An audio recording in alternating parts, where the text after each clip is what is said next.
దయచేసి రెండు విషయాలు మీరు బాగా గుర్తుపెట్టుకోండి. మద్యం తాగడం మానేయండి. గుట్కాలు ఎవరైనా తినే అలవాటు ఉంటే మానేయండి. మీకోసం ఇంట్లో భార్య పిల్లలు ఉన్నారు, వాళ్ళు మర్చిపోకండి. మనం కడుపు నిండా తినడం కాదు, ఇంట్లో భార్య పిల్లలకు కడుపు నిండా అన్నం పెడితేనే నువ్వు నిజమైనటువంటి కుటుంబ యజమానివి. మనం మందు దాగి ఇంట్లో పిల్లల్ని ఎండబెడితే నీ కష్టమంతా ఆ మద్యం దుకాణాల మీద ఖర్చు పెట్టి ఇంట్లో భార్య పిల్లల్ని ఆగం చేస్తే ఎట్లా కరెక్ట్ అవుతుంది? దయచేసి మద్యం అలవాటును మానుకోండి. గుట్కాలు తిని మీ ఆరోగ్యాన్ని దెబ్బతీసుకోకండి. వీలైతే ఇంట్లో నుంచి టిఫిన్ డబ్బా తెచ్చుకోండి. ఆ హోటల్లో పోయిన ఆడిన ఛాయలు తాగి, ఆ పాన్లు తిని, సిగరెట్లు తాగి, ఆ మిర్చీలు తిని, అవన్నీ ఆ నూనెలు కూడా మంచివి కావు. అవి తింటే క్యాన్సర్ బీమార్లు లేని పరిశాన్లు అవుతుంటాయి. అందువల్ల మీకు నేను వాటర్ బాటిల్ ఇచ్చినా, టిఫిన్ డబ్బా కూడా ఇచ్చినాయి. అనుకుందా?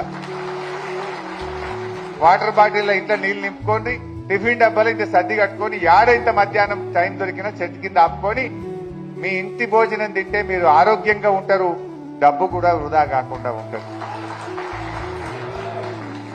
మన ఇల్లు మనమే బాగు చేసుకోవాలి, ఎవడో వచ్చి చెయ్యడు. పిల్లల్ని బాగా చదివియండి. కేసీఆర్ గారు ఎన్నో గురుకులాలు పెట్టారు. బీసీ గురుకులాలు, ఎస్సీ గురుకులాలు, ఎస్టీ గురుకులాలు, మైనార్టీ గురుకులాలు. ఆ పిల్లలు మంచిగా పెద్దగై ఒక ఇంటి వాళ్ళైతే మిమ్మల్ని మంచిగా సాత్తారు. మీకు కూడా ఎంతో సంతోషం ఉంటుంది. మీ పిల్లలు ఒక మంచి ఇంజనీర్ అయి, డాక్టర్ అయి మీకంటే మంచిగా బతకాలని ఆలోచన చేయండి.